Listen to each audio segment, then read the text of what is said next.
মোনালিসার ব্যবহারে ক্ষিপ্ত হয়ে মোনালিসাকে সবার সামনে থাপ্পড় মারল বিহান। হ্যাঁ বন্ধুরা, এমনটাই দেখা যাবে। বিস্তারিত জানতে ভিডিওটিতে লাইক দিয়ে চ্যানেলটি সাবস্ক্রাইব করে দেখতে থাকুন। গল্পের শুরুতেই দেখা যাবে বিহান ও বাড়ির সবাই মোনালিসার দেওয়া পার্টিতে চলে আসে, আর সেখানে আসা মাত্রই বিহানকে মোনালিসা হাত ধরে টেনে ভিতরে নিয়ে যায়। আর সে তখনই বিহানের মাথার উপরে ফুল পড়ে যায়। এটা দেখে অবাক হয়ে যায় বিহান। বিহান মনে মনে বলতে থাকে এই ব্যাপারটা কম্পাস দেখছে। কম্পাস কি মনে করছে? কম্পাসের তো কষ্ট হচ্ছে, আর কম্পাসের কষ্ট হলে তো আমারও কষ্ট হবে।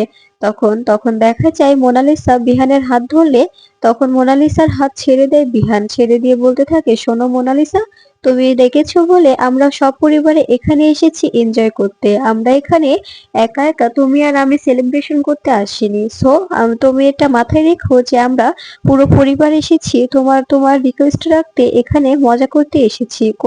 কোনো পার্সোনালিটি নিয়ে এখানে আসিনি। তাই এই যে এমন কোনো কাজ করো না যাতে আমার ইরিটেশন হয়। তখন তখন দেখা যায় মোনালিসা বলতে থাকে, এসব তুমি কি বলছো বিহান? আমি তো তোমাকে ভালোবাসি। তুমি আর আমি ভ্যালেন্টাইন্স ডে একসঙ্গে পালন করব, এই জন্যই তো তোমাকে আমি এখানে ডেকেছি। আর ওদেরকে তো যদি না ডাকি তুমি তো আসতে না, তাই ওদেরকে সঙ্গে নিয়ে এসেছি। এই কথাটা শোনা মাত্রই সবার সামনে মোনালিসার গালে থাপ্পড় মারে বিহান। বিহান বলতে থাকে, লজ্জা করে না তোমার? তুমি জানো না আমি বিবাহিত, আমার ওয়াইফ আছে, কম্পাস ভৌমিক আমার ওয়াইফ। তাই আমি আমি তোমাকে বলছি এই কথাটা নেক্সট টাইম যেন আর বলতে না হয়। তাই বলছি আর কখনো এমন কোনো কাজ করো না যার জন্য তোমাকে আবার মারতে হয়।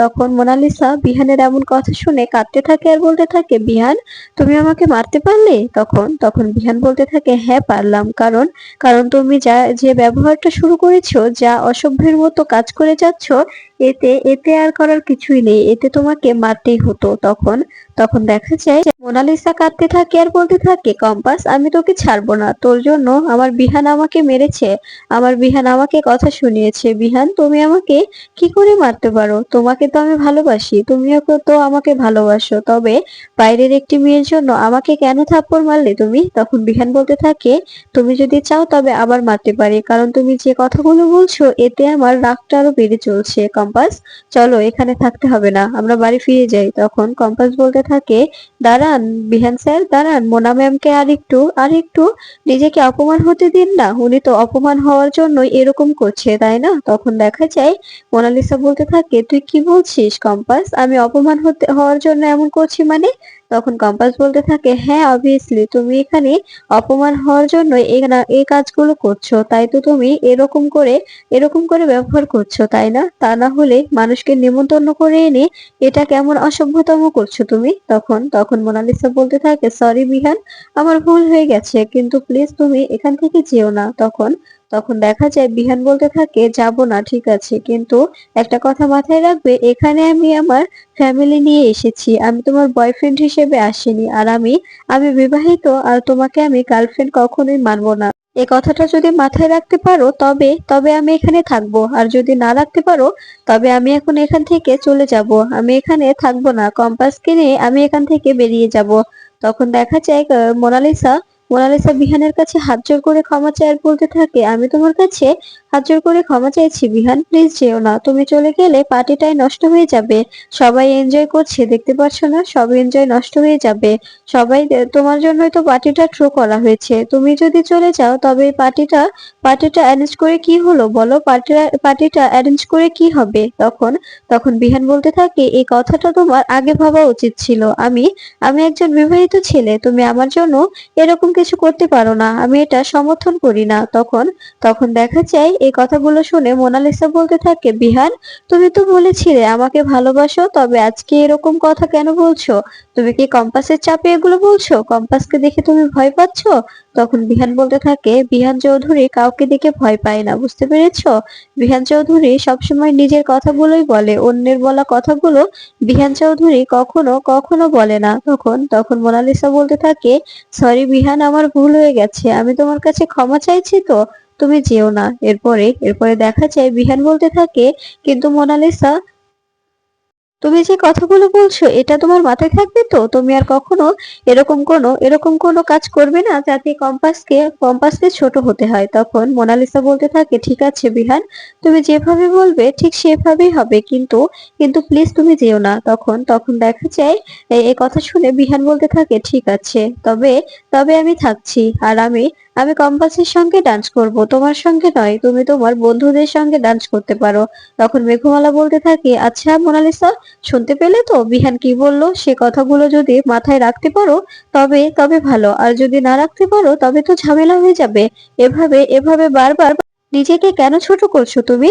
তুমি একটা ভালো ছেলে দেখে বিয়ে করে নিলেই তো পারো। এই অযথা অযথা বিহানের আশা করে থেকে কি হবে? বিহানকে তো তুমি পাবে না। বিহান শুধুমাত্র কম্পাসকেই ভালোবাসে বিহান, আর বিহানকে ভালোবাসে কম্পাস। তোমাকে তোমাকে তুমি হয়তো বুঝতে পারো না, কিন্তু কিন্তু দেখবে যখন কম্পাস কোনো জায়গায় যায় তখন বিহান কম্পাসকে চোখে হারায়। বিহান কম্পাসের জন্য পুরো উতলা হয়ে ওঠে, আর মাহি সেটা খুব ভালো করেই জানে। মাহি দেখেছে। আর তুমি তুমি বুঝতে পারছো না, এরা সব তোমাকে স্বার্থের জন্য ব্যবহার করছে। সবাই স্বার্থের জন্য তোমাকে তোমাকে ইউজ করছে, আর তুমি বোকার মতো ওদের সঙ্গে সঙ্গ দিচ্ছ।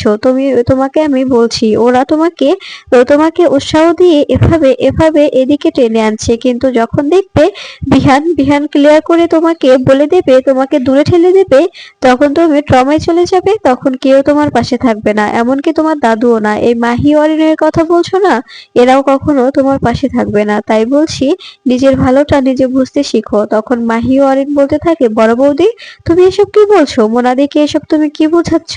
তখন দেখা যায় মাহির কথা শুনে মেঘমালা বলতে থাকে, মাহি, তুমি তো, আমি যে কি বলছি এটা তুমি খুব ভালো করেই জানো। এখন যদি মোনালিসার কোনো বিপদ হয়, তুমি কি মোনালিসার হয়ে সেই বিপদটা নিজের উপরে তুলে নেবে বলো? তখন মাহি চুপ করে থাকে। তখন মোনালিসা বলতে থাকে, মাহি, তুমি না আমাকে ভালোবাসো? তুমি না আমার বেস্ট ফ্রেন্ড? তখন তখন দেখা যায় মাহি চুপ করে থাকলে তখন তখন মোনালিসা বলতে থাকে, তার মানে বড় বৌদি যা বলছে তাই ঠিক? তোমরা ইচ্ছে করেই আমার সঙ্গে এরকম করছো? তখন মাহি বলতে থাকে, না না মোনাদি, উনি ভুল বলছে।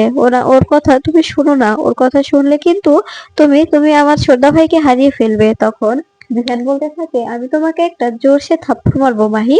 তুমি কেন ওকে মিথ্যা আশ্বাস দিচ্ছ? জানো না তোমার ছোটদা ভাই বিবাহিত? তারপরেও মেয়েটাকে মিথ্যা আশ্বাস দেওয়ার মানেটা কি বলতো? তখন তখন দেখা যায় মাহি বলতে থাকে, ছোটদা ভাই, তুমি বুঝতে পারছো না, তোমাকে মোনাদি কতটা ভালোবাসে। তোমার জন্য মোনাদি সবকিছু করতে পারে। তখন তখন মাহির কথা শুনে বিহান বলতে থাকে, সেই কথাগুলো আমি তোমার থেকে শুনতে চাইনি। আমি জানি যে আমাকে মোনালিসা ভালোবাসে কিনা। তখন তখন দেখা যায় কম্পাস বলে ওঠে, আচ্ছা মাহি, তোমাকে কি মোনাদি সবটা বলতে বলেছে, যার জন্য তুমি মোনাদির হয়ে কথা বলছো? ওনারা কথা বলছে তো, ওনাদের মাঝখানে তুমি কথা বলছো কেন? ওনাদের কথাগুলো ওনাদেরই বলতে দাও। প্লিজ ওদের মাঝখানে তুমি ঢুকো না, তোমরা কেউ ঢুকো না। দিদি ভাই, তুমিও ওদের মাঝখানে কথা বলো না। ওদের ব্যাপারটা ওরাই বুঝে নিক। তখন মেঘমালা বলতে থাকে, কম্পাস, তুই কোন ধাতুতে গড়া রে? তোর সামনে তোর স্বামীকে এই মেয়েটা এত কথা শোনাচ্ছে, এত কিছু বলছে, তারপরেও তুই প্রতিবাদ করছিস না, প্রতিবাদ জানাচ্ছিস না। তুই তো কিছু বলছিস না কম্পাস। তুই অবশ্যই মুখ খোল। এভাবে ভ্যালেন্টাইন্স ডে তে তো তোর সঙ্গে বিহানের সময় কাটানোর কথা ছিল, কিন্তু এই মেয়েটা জোর করে বিহানের সঙ্গে সময় কাটাতে চাচ্ছে, আর বিহানও তোর হয়ে প্রতিবাদ করছে, কিন্তু তুই কোনো কথা বলছিস না। এটা কি হচ্ছে বল? তুই বিহানের পাশে দাঁড়া, তুই প্রতিবাদ কর। তখন দেখা যায় কম্পাস বলতে থাকে, বিহান স্যার যদি সত্যি আমাকে ভালোবেসে থাকে তবে আমার হয়ে উনি প্রতিবাদ করে নেবে। আমাকে আমাকে প্রতিবাদ করতে হবে না। আর আমি কোনো ভালোবাসা জোর করে পেতে চাই না দিদি ভাই। যে আমাকে ভালোবাসবে আমি তাকে ভালোবাসবো, কিন্তু আমি জোর করে কারো ভালোবাসা আদায় করতে পারবো না। এটা এটা আমার পক্ষে হবে না। আমি কিছুতে ওনাকে জোর করে ভালোবাসতে পারবো না।